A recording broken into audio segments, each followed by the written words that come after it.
He was, he was the guy.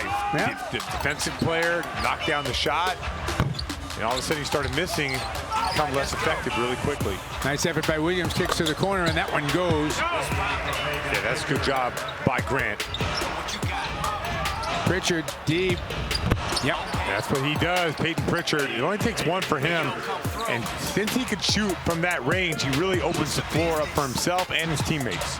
R.J. Hampton, great body control on that play. He will be 20 to February, is that right?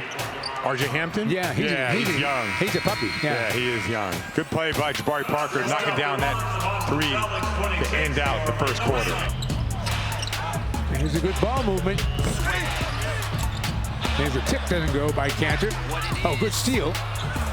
And Parker gets two. Yeah, great anticipation by Jabari Parker. He looks great out there. Little mismatch here.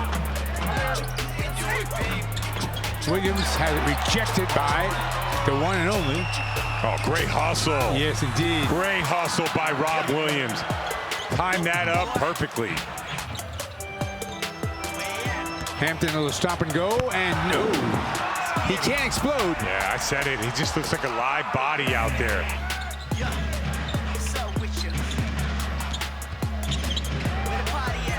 Oh, that was sweet.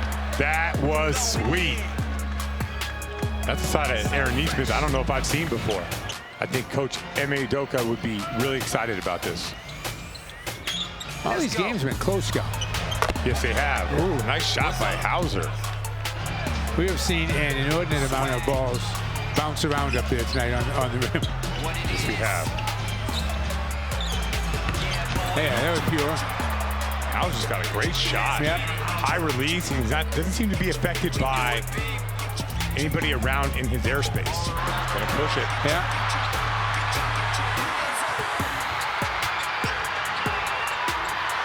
Oh, big shot. Yeah, so I don't know if the Celtics could have done any better. That was really good D. Yeah, really good shot, too.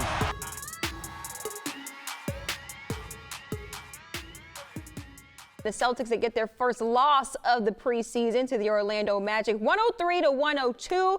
However, Forsberg, your biggest takeaway? Well, I mean, Ime is no longer undefeated, but the cardiac Celtics live, and they make everything interesting, even when they're missing half their starters. But the biggest takeaway for me is Aaron Nesmith. I felt like you're going to focus in on the guys that are going to play minutes, and I thought Nesmith, especially in that second half, showed the full catalog of what he can do, and that's a really encouraging sign because some of us have been sitting here saying maybe he should start, and if Al Horford's going to miss the start of the regular season, I'm just saying, Amina, maybe there's a chance that Aaron Nesmith can start this year. Yeah, and Aaron Nesmith, he also led all scorers tonight with 23 points.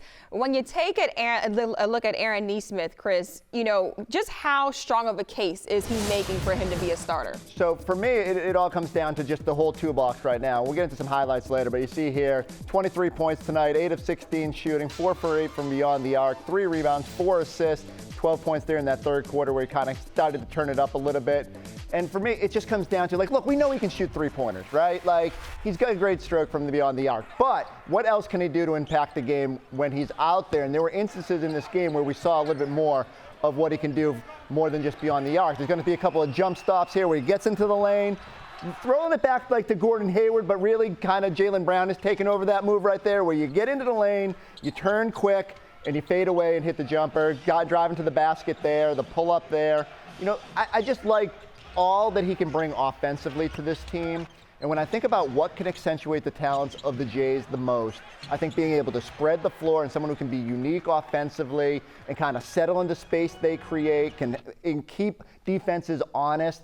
For me, it all comes down to that's how Nesmith's roadmap to being out there a lot with the Jays, whether that's starting, coming off the bench, whatever the case may be. And what does it say about Aaron Nesmith knowing that he can consistently bring this energy on the floor like we saw him do tonight? Well, and I thought that was a huge thing coming from last year. There were spurts at the start of the year where he didn't play with that sort of breakneck intensity, and now he's learned how to harness it a little bit. Maybe not as reckless going at the basket. He's still going to crash around at times, but he plays with that motor up at all instances, and that's what's going to earn the respect of your teammates, and it's going to earn the trust of your coach, first with Brad Stevens and now with Ime Udoka. But, for him to just be able to like play hard and make good things happen. That's all you need in a fifth starter or a complementary role player, because you're going to have the Jays out there. You're going to have Marcus Smart. You're going to have Robert Williams. He doesn't need to take a ton of shots except when he's got the open shots. And so I feel like it could be a good situation for Aaron. Scal, what was your biggest takeaway after this matchup? Yeah, I mean, I think it's Aaron Nesmith and Romeo Langford, right? And I'm trying to figure out how these guys fit in. And,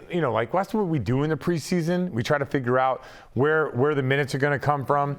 But when you watch those guys play, you understand that they could be impactful players. If Romeo Langford is aggressive, you let his athleticism, his length, you see him shooting that floater, you see how he glides to the basket. He does those things, he could be a rotational player, he can help this team. Aaron Nesmith just has to make shots. Everything else he does, his decision making, he's so much more calm now than he was at the beginning of last year. So if you're seeing Aaron Nesmith, I'm looking at both these guys saying definitely rotational NBA players. So whether there's injuries or guys taking nights off, you can count on those guys. And I think the Celtics this year, I would circle more guys that you can count on probably in a long time. I mean, isn't that what Brad Stevens had to be thinking watching last year, saying like, look, I couldn't lean on a lot of these guys, but I'm going to give Ime Udoka options so that like he doesn't have to look down that bench and say, who's the guy I'm going to. I wonder though, like what's the biggest difference you notice in Romeo this year? I know like Nesmith looks a lot more comfortable. What are you seeing from Romeo that gives you confidence? I mean,